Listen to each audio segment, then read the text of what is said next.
இதை என்னோட Instagram page. Follow பண்ணாதவங்க ஃபாலோ பண்ணிக்கோங்க. இந்த சேனலில் எந்த வீடியோ போட்டாலும் ஃபர்ஸ்ட் அப்டேட் இதுக்கு தான் வரும். இப்போ வீடியோக்குள்ளே போகலாமா?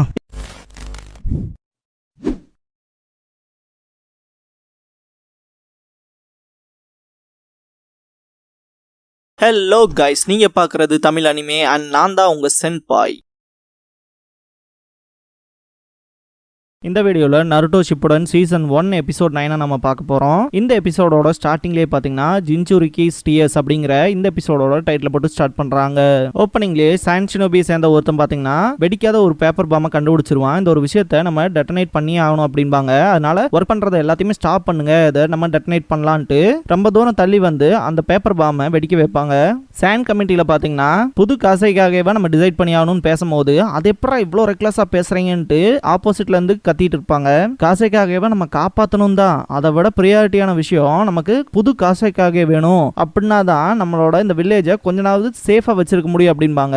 பாக்கி எல்லாம் கடுப்போடவே தான் இருப்பாரு. அந்த ஒரு மீட்டிங் முடிஞ்சிருக்கும். ஒரு ஷினோபி வந்துட்டு இவங்க டெட்டனேட் பண்ண விஷயத்த வந்து பாக்கிக்கு இன்ஃபார்ம் பண்ணுவாங்க. அந்த பேப்பர் பாம்பை வெடிக்க வச்சோம், அதனால யாருக்கும் எந்த ஒரு ஆபத்தும் இல்லை. ஆனா என்ட்ரன்ஸ் மட்டும் ரொம்பவுமே மோசமான நிலைமையில இருக்கு. ரிப்பேர்ஸ் பண்ண அரை நாளுக்கு மேல தேவைப்படும் அப்படின்பா. இருக்க எல்லா ஷினோபிஸையுமே அந்த சைட்டுக்கு கூட்டிட்டு போய் உடனே ரிப்பேர் பண்ற வேலையை பாரு அப்படின்பாரு பாக்கி. ஜன்னல் வழியா பாப்பாரு சாண்ட் வில்லேஜை சேர்ந்த பீப்புள்ஸ்க்கு எந்த ஒரு பிரச்சனையுமே நடக்காத மாதிரி தான் இருப்பாங்க. இந்த வில்லேஜ்ல ஒரு சின்ன ஸ்கிராச்சிங் கூட விழுகாம பாத்துக்கிட்டதுக்கு காராக்கு தேங்க்ஸ் பண்ணி ஆகணும். ஆனா அதுக்கு கொடுத்த விலை என்னமோ அதிகமா போச்சு அப்படின்பாரு. இந்த பாயிண்ட்ல இன்னும் ஷினோபி ரிப்போர்ட் பண்றதுக்கு வருவான். இந்த இறந்து போயிருப்பாங்க இல்லையா, சோ அவங்களோட பாடிஸ்லாம் வெரிஃபை பண்ணியாச்சு அப்படிங்கிற விஷயத்த சொல்லும் போது இன்னொருத்த வந்துட்டு பர்சியூட் பண்ண போன டீம் வந்து காங்கரோவை கண்டுபிடிச்சிருக்காங்க அப்படின்பா. அதாவது ஹாஃப் அ டேக்கு மேல ஆச்சு அப்படிங்கிற விஷயத்த சொல்லுவான். அவன் ரொம்பவுமே அன்கான்சியஸா இருக்கான், அதே மாதிரி மோசமான நிலைமையில இருக்கான் அப்படின்பா. ரொம்பவுமே சேடா ஃபீல் பண்ணுவார் காங்கரோக்காக. காங்கரோ அப்புறம் அவனோட உடஞ்சு போன பப்பட்ஸ் முதல் கொண்டு எல்லாத்தையுமே ரெக்கவர் பண்ணிருப்பாங்க. காசைக்காக எங்க இருக்காருங்க லொகேஷனை கண்டுபிடிச்சாங்களான்னு சொல்லி கேட்கும் போது பர்சியூட் யூனிட் இன்னுமே தேடிட்டு தான் இருக்காங்க, சீக்கிரமாவே ரிப்போர்ட் பண்ணுவாங்க அப்படின்பாங்க. எல்லாருமே செத்து கிடப்பாங்க. சசோரி லேட்டா வந்துட்டு ஏன் இப்படி பண்ற அப்படின்பா. இது கொஞ்சம் ஜாலியா இருந்துச்சு, ஜாலியா இருந்தாலே டைம் சீக்கிரமா போகுது அப்படிங்கும் போது என்னடா அப்படின்பா டைடரா. உனக்கு என்னப்பா உன் மிஷனை நீ முடிச்சிட்ட, ஒன் டைல் ஜின்சுரிக்கே நீ தூக்கிட்ட, ஆனா என்ன பாரு நான் இன்னும் எனக்கான மிஷனை முடிக்கவே இல்லை, அவனே என்ன தேடி வந்தா நல்லா இருக்கும் அப்படின்ட்டு பேசிட்டு இருப்பான். நீ சொல்றதும் கரெக்ட் தான் அப்படின்பான் டைடரா. அவன் எந்த மாதிரியான ஜின்சுரிக்கி அப்படின்பான் டைடரா. அதை நம்ம ஒன்னா கண்டுபிடிக்கிறதுக்கு முன்னாடியே சொல்ல முடியுமா, இருந்தாலும் நம்ம ஒருத்தனை தூக்கிட்டோம்ல அப்படின்பா. இந்த இடத்துல சாசோரியோட வாயை காட்டுவாங்க. ஆக்சுவலா இது ஒரு பப்பட். நருட்டோ செம்மரேஜோட போயிட்டு இருப்பான், நாங்க வந்துட்டு இருக்கோம் காரான்னு சொல்லிட்டு பொறுமையா போக சொல்லுவாங்க. கக்காஷியும் சரி சக்குராவும் சரி. ஜிராயா பொறுமையா இருக்கணுங்க விஷயத்த நல்லாவே அவனுக்கு சொல்லி கொடுத்துருப்பாரு நினைக்கிறேன் அப்படின்பாரு கக்காஷி. நருட்டோ இருந்தாலுமே கடுப்புல தான் போயிட்டு இருப்பான். சக்குரா இந்த பாயிண்ட்ல டமாரியை பாத்துருவா. காங்கரோவை ஆபரேஷன் ரூமுக்கு கூட்டிட்டு போவாங்க. பார்த்தோன்னே இது பாய்சனான அண்டர்ஸ்டாண்ட் பண்ணிட்டு இதுக்கு ஆன்டிடோட் ப்ரிப்பேர் பண்ண ஆரம்பிச்சிருவாங்க. டெமாரி காராக்கு நடந்த விஷயத்தை கேட்டுட்டு ரொம்பவே ஷாக் ஆயிருப்பா. இந்த பாயிண்ட்ல அந்த சகுனமே சரியில்லைன்னு சொல்லி நோட் பண்ணிப்பாளையா, அந்த விஷயத்தெல்லாம் திங்க் பண்ணி பாப்பா. சாண்டுக்கு போக இன்னுமே 2.5 நாளுக்கு மேல ஆகும், அதனால நம்ம சீக்கிரமா கிளம்பணும் பாரு கக்காஷி. எல்லாருமே கிளம்பி போவாங்க. ட்ரீட்மெண்ட் ரூம் 3ல காட்டுவாங்க. காங்கரோட காயங்கள் ஒன்றும் பெருசா இல்ல, ஆனா அப்படின்னு மெடிக்கல் ஷினோபி சொல்றதுக்கு முன்னாடியே பாய்சன் தானே அப்படின்பாரு பாக்கி. இது கம்ப்ளீட்டா புதுசா இருக்கு, இதை நியூட்ரலைஸ் கூட பண்ண முடியல அப்படின்பாங்க. முதல்ல காரா இப்ப காங்குரோவான்ட்டு கடுப்பாவாரு பாக்கி. நருட்டோ இதுக்கு முன்னாடி பாத்தீங்கன்னா அகாட்சுகில இருந்து இட்டாச்சி அண்ட் கீசமே வந்திருப்பாங்க இல்லையா, நருட்டோ தான் எங்களோட ஃபர்ஸ்ட் ப்ரியாரிட்டின்னு சொல்லிட்டு அந்த விஷயத்தை திங்க் பண்ணி பார்ப்பான். இதுக்கப்புறமா ஜிராயா அகாட்சுகி வந்து உன்னை தேடி வரல, உனக்குள்ள ஒண்ணு இருக்குல்ல அதை தேடி வந்திருக்காங்க. அதாவது அந்த 9 டெயில்ஸை, அந்த பவரை அவங்களோட ஓன் வில்காக கண்ட்ரோல் பண்ணி யூஸ் பண்ணலாம்னு திங்க் பண்றாங்க அப்படின்பாரு. அந்த விஷயத்தெல்லாம் திங்க் பண்ணி பார்ப்பான். நருட்டோ வேகமா போறதை பார்த்து சக்குரா முதல்ல பொறுமையா போடான்னு சொல்லி கத்துவா. பயங்கரமா ஷவுட் பண்ணுவான் நருட்டோ. எனக்குமே தெரியும் எதுக்காக அவனுங்க என்னையும் காராவையும் டார்கெட் பண்றாங்கன்னு அப்படின்பா. மறைச்சு பேசுறக்கு ஒண்ணும் இல்ல, உனக்கே தெரியும்ல சக்குரா, எனக்குள்ள அந்த 9 டெயில்டு ஃபாக்ஸ் ஸ்பிரிட் இருக்கு அப்படின்பா.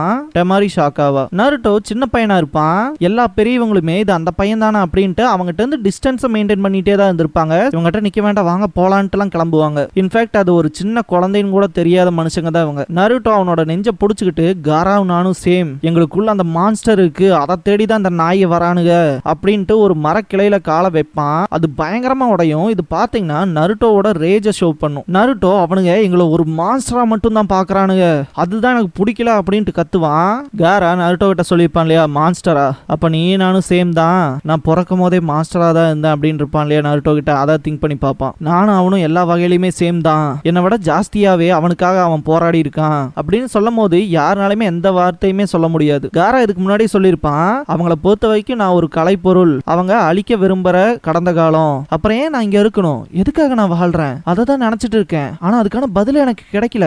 ஆனா வாழ்றதுக்கு ஏதாவது ஒரு ரீசன் வேணும்ல, இல்லைன்னா அது செத்ததுக்கு சமந்தானே அப்படின்னு இருப்பாங்க காரா. இந்த பாயிண்ட்ல பாத்தீங்கன்னா நருட்டோ சைடு இருக்க வந்திருப்பாரு, ககாஷி சக்குரான்லாம் வந்திருப்பாங்க.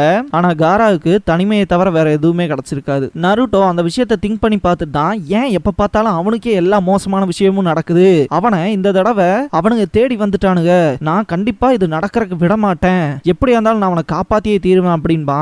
அதனாலதான் நான் எந்த ஒரு டைமே வேஸ்ட் பண்ணாம போயிட்டு இருக்கேன் அப்படின்பா. டெமாரி வருத்தப்படுவா. ஒன் டிராப் ஆஃப் வாட்டர் அவ மேல படும். பார்த்தா நருட்டோ அழுதுருப்பான். இந்த பாயிண்ட்ல டெமாரி நருட்டோக்கு தேங்க்ஸ் பண்ணுவா. அடுத்த நாள் விடிஞ்சிரும். ட்ரீட்மெண்ட் ரூம் 3க்கு பாக்கி போவாரு. கான்சியஸ்க்கு வந்துட்டான், இருந்தாலுமே நமக்கு கொஞ்சமா தான் ரெஸ்பான்ஸ் பண்ண முடியும் அவனால, நேத்தை விட நிலைமை இன்னைக்கு மோசமா இருக்கு அப்படின்பாங்க. பாக்கி இது நீங்க தானே அப்படின்பா. பேசறதுக்கு ட்ரை பண்ணும்போது பேசாத அப்படின்பாரு பாக்கி. த ரெட் சாண்ட் அப்படின்பா. பக்கத்தால போய் அந்த பேரை கேட்டோன்னே இதனாலதான் எல்லாமே அப்படின்ட்டு பயங்கர ஷாக் ஆவான் பாக்கி. காராவை தேடி போன டீமை உடனே ரிட்ரீட் பண்ண சொல்லுவாரு. காங்க்ரோவை ரெஸ்கியூ பண்ணதுக்கு அப்புறமா எந்த ஒரு கான்டாக்டுமே நடக்கல அப்படிங்கிற விஷயத்த சொல்லவும் நம்ம லேட் பண்ணிட்டோம் அப்படின்ட்டு நம்ம அவங்க கிட்ட கன்சல்ட் பண்ணி ஆகணும், வேற வழியே இல்ல அப்படின்னு பாக்கி திங்க் பண்ணுவாரு. என்னாச்சுன்னு இன்னொரு ஷினோபி கேட்கும் போது ஒண்ணுமில்ல அப்படின்ட்டு கிளம்பிடுவாரு. அந்த ஷினோபி வேகமா ஓடி வந்து சுப்பீரியர்ஸ் நிறைய பேர் ரிப்போர்ட்ஸ் கேட்கறாங்க அப்படின்பா. ரிப்போர்ட்ஸ்க்காக டைம் வேஸ்ட் பண்ண முடியாது, ஆக்ஷன்ல தான் இறங்கி ஆகணும் அப்படின்பாரு. காரா இல்லாம எத்தனை ப்ராப்ளம் இருக்கு அப்படின்ட்டு உடனே ஹானரபிள் சிப்ளிங்ஸ் கிட்ட ஹெல்ப் கேட்டாகணும். ஆனா அவங்க வில்லிங்கா வருவாங்களா அப்படிங்கிற சந்தேகத்தோட தான் போவாரு. சக்குரா ஃபுட் பில் யூஸ் பண்றதுக்கு போகும்போது ஃபுட் பில் யூஸ் பண்றது அவசரத்துக்கு, உன்ன மாதிரி சின்ன பிள்ளைலாம் அதிகமா எடுத்துக்க கூடாது அப்படின்பாரு. சக்குரா அதை சாப்பிட்டு வேகமா போவா. இது டோட்டலாவே ஒரு செக்ஷுவல் ஹராஸ்மெண்ட் பண்ற மாதிரி இருக்குடா கெல்ட் பைட அப்படின்பா டெமாரி. நருட்டோ கிட்ட சக்குரா அன்னைக்கு ஒருத்த வந்தான்ல அப்படின்ட்டு இட்டாச்சியை மென்ஷன் பண்ணுவா. அவன் ஒன்னதானே தேடி வந்தான் அப்படின்ட்டு. 2.5 வருஷம் நான் சும்மா ட்ரைனிங் மட்டும் எடுத்துட்டு இருக்கல, லேடி சுனாடையோட லைப்ரரியில அவுட் சைட் திங்ஸ் எல்லாம் கேதர் பண்ணிருக்கேன். ஆனா இதுல எனக்கு கொஞ்சம் வினோதமா இருக்க விஷயமே அப்படின்ட்டு சாஸ்கே பாத்தீங்கன்னா இது ஒன்றும் எனக்கு கனவு இல்ல, லட்சியம், நான் என்னோட கிளானை ரெஸ்டோர் பண்ணுவேன், நான் கொல்ல வேண்டிய ஒருத்தன் இருக்கான், என்னால மட்டும்தான் அவனை கொல்ல முடியும், நான் பழி வாங்குறவன், என்னோட இறையை விட நான் ஒன்றும் வீக்கா இருக்க கூடாது, அதுக்காக தான் இந்த ட்ரைனிங் எடுக்கிறேன் அப்படின்னு இருப்பான் இல்லையா. அந்த விஷயத்துல சக்குரா மென்ஷன் பண்ணிட்டு இட்டாச்சி உச்சிகா அது அவனோட அண்ணன் தானே அப்படின்பா. அக்காட்சுகி மெம்பர். நருட்டோ இந்த பாயிண்ட்ல ஃபர்ஸ்டா இட்டாச்சி மீட் பண்ணும்போது சாஸ்கே தான் பாத்தீங்கன்னா ஃபர்ஸ்ட் வந்து காப்பாத்திருப்பான். இத்தனை வருஷமா உன்னை கொல்றதுக்காக தான்டா நான் வெயிட் பண்ணிட்டு இருந்தேன் அப்படின்ட்டு அட்டாக் பண்ணிப்பான் இல்லையா, அதெல்லாம் திங்க் பண்ணி பார்ப்பான். நருட்டோக்குலாம் ரொம்ப கஷ்டமா இருக்கும். உன்னோட கண்கள் அண்ணனோட விட கிரேட்டா இருக்கு, என்னோட பவருக்கானாவது நீ என்ன தேடி வருவடா அப்படின்ட்டு போயிருப்பான். சோ ஒரோச்சிமாரு கிட்ட இருந்து இந்த பவர் அப்டைன் பண்றதுக்காக தான் சாஸ்கே போயிருக்கான்.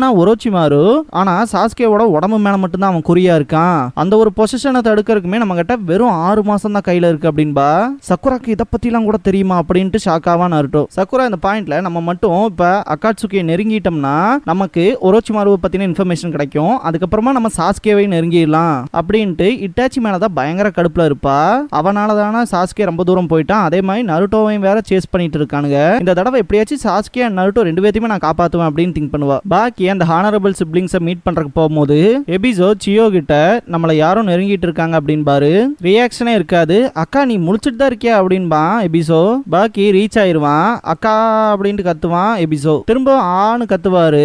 என்ன செத்துட்டியா அப்படின்பாரு. லேடி சியோ கையில இருந்த அந்த ஃபிஷிங் ஸ்டிக் பாத்தீங்கன்னா கீழே விழுகிற மாதிரி போகும். ரொம்பவுமே ஷாக் ஆயிருவாரு. திடீர்னு அந்த குச்சியை சொல்லட்டிட்டு நான் செத்த மாதிரி நடிச்சேன் அப்படின்ட்டு சிரிக்க ஆரம்பிச்சிருவாங்க. இதெல்லாம் சென்சிட்டிவான விஷயம் இப்படி பண்ணலாமா அப்படின்பாரு எபிசோ. பாக்கி இந்த இடத்துக்கு வந்துட்டு ஹானரபிள் சிப்ளிங்ஸ் அப்படின்பாரு. எங்களுக்கு நீங்க அசிஸ்ட் பண்றதுக்கு ரெக்வெஸ்ட் வைக்கலான்னு வந்தேன் அப்படின்பா. பழைய புக்ஸ்னாலே அதை கட்டி ஷெல்ஃப்ல வைக்கிறதான் பழக்கம், அந்த வகையில நாங்க என்ன பண்ண முடியும் உங்களுக்கு அப்படின்பாங்க லேடி சியோ. அக்காட்சுகிங்க ஆர்கனைசேஷன் சுகாக்குவை தூக்கிட்டு போயிட்டாங்க, இன்னுமே லேட் பண்ணிட்டு இருக்க முடியாதுங்கிறப்ப இது உங்க ஜெனரேஷன், நீங்க தான் அந்த பிரச்சனை பாத்துக்கணும் அப்படின்பாரு எபிசோ. உங்க 2 பேத்துக்குமே 5 கிரேட் நேஷன்ஸ்ல நல்ல பேர் இருக்கு, நம்ம அலைடா இல்லாத நேஷன்ஸை பத்தி கூட உங்களுக்கு தெரியும், எங்களால முடிஞ்ச இன்ஃபர்மேஷன்ஸை கேதர் பண்ணிக்க அப்படிங்கும் போது லேடி சியோ நாங்க தான் ரிட்டையர் ஆயிட்டோமே அப்படின்பாங்க. உலகத்துக்கும் எங்களுக்கும் இந்த கனெக்ஷனே போயிருச்சு, கடைசியா என் பேரனை மட்டும் ஒரே ஒரு தடவை பார்க்கணும்னு நினைக்கிறேன் அப்படின்பாங்க.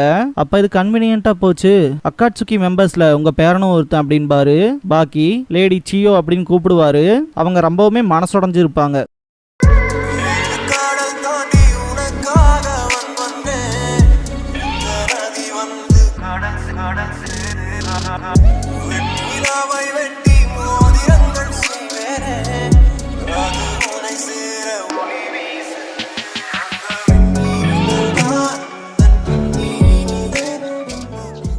க்ளோசிங் சாங் முடிஞ்சதுக்கு அப்புறமா இந்த பேக்ரவுண்ட்ல வாய்ஸ் மட்டும் கொடுப்பாங்க இல்லையா, வாய்ஸ் ஓவர். ஸோ அந்த மாதிரி பாத்தீங்கன்னா லீஃப் வில்லேஜோட லாட்ரிஸை விற்கிற மாதிரி எல்லாம் பேசியிருப்பாங்க.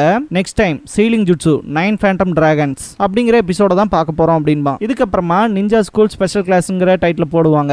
சக்குரா சம்மனிங் ஜுட்சு பத்தி எக்ஸ்பிளைன் பண்ணுவா. இது வந்து ஸ்பேஸ் டைம் பத்தின ஜுட்சு, நமக்கு தேவையான அனிமல்ஸை நம்மளால சமன் பண்ணிக்க முடியும் அப்படின்பா. நருட்டோ கிட்ட நம்ம சம்மனிங் பண்ண அனிமல்ஸ் லிஸ்ட் பாப்போமா அப்படின்பா. நருட்டோ சீஃப் டோட பார்த்தோம், அப்புறம் கட்சுயை பார்த்தோம், அப்புறம் ஒரோச்சிமாருவோட மாண்டா, அப்புறம் பார்க்கணும் தான் அப்படின்பா. டெமாரியோட காமட்டாரி மறந்துடாது அப்படின்பா சக்குரா. அப்புறம் தேர்டு ஒக்காகேவோட என்மா, அப்புறம் டாயியாவோட டோக்கி, அப்புறம் ஊகானன் சாக்கோனோட ரஷமான். அப்படிங்கும் போது நருட்டோ அப்புறம் காய் சென்சேவோட அந்த நிஞ்சா டர்ட்டில் அப்படின்பா. நான் அதை ஒரே தடவை தான் பார்த்திருக்கேன் அப்படின்பா. இந்த அனிமல்ஸை பத்தில எனக்கு கொஞ்சம் டவுட் இருக்குன்பா சக்குரா. அதை அப்படின்னா உடனே கிளியர் பண்ணிடலாம் அப்படின்ட்டு சம்மனிங் ஜுட்சு பண்ணுவான். வேணான்பா சக்குரா. சீஃப் டோட கூப்பிடுவான். பாத்தீங்கன்னா மேல இருந்து விழுவாரு. 2 பேருமே நசுங்கி இருப்பாங்க. இதோட இந்த எபிசோட் முடியுது.